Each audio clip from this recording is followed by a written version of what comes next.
Welcome to Everyday Linux User. In today's video, I am going to show you how to create a USB drive with Zorin OS on it. You will need a blank USB drive or a USB drive that has nothing you want to keep on it, and an internet connection, and for this video it is also assumed you are using Windows. First of all, plug in the USB drive. Then open a web browser and go to ventoy.net and click on the Downloads link. Click on the Ventoy Windows zip file. Within SourceForge, click on the Windows zip file again, and after about 5 seconds, the file should start to download. When the file has finished downloading, move on to the next step.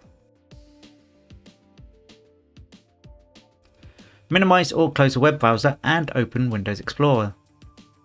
Go to your Downloads folder and double click on the Ventoy Windows zip file, and then click to extract the files.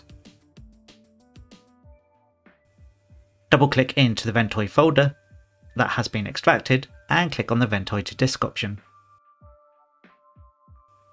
Choose your USB drive from the device drop-down, but make sure you choose the correct one, and then click install. A warning will appear telling you the drive will be wiped. Click yes, but only if you are sure that there's nothing you need.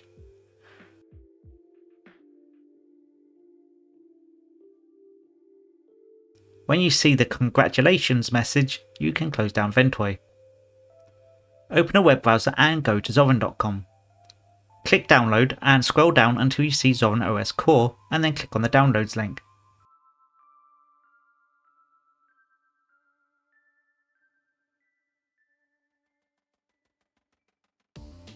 Either enter your email if you wish to subscribe and download, or click the skip to download link.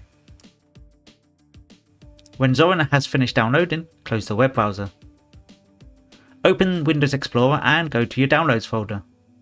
Choose the downloaded Zorin ISO file and click Copy. Then go to your Ventoy drive and click Paste. Reboot your computer and press the relevant function key to bring up the boot menu. Choose Zorin from the Ventoy menu, and Zorin will now boot up, and you can choose to try or install it. I recommend trying it out first and only installing it if you like what you see and if your hardware is working okay. The beauty of using Ventoy is that if you need to try a different distribution, you can download the ISO for that distro and copy it straight to your Ventoy drive again. One install has many uses.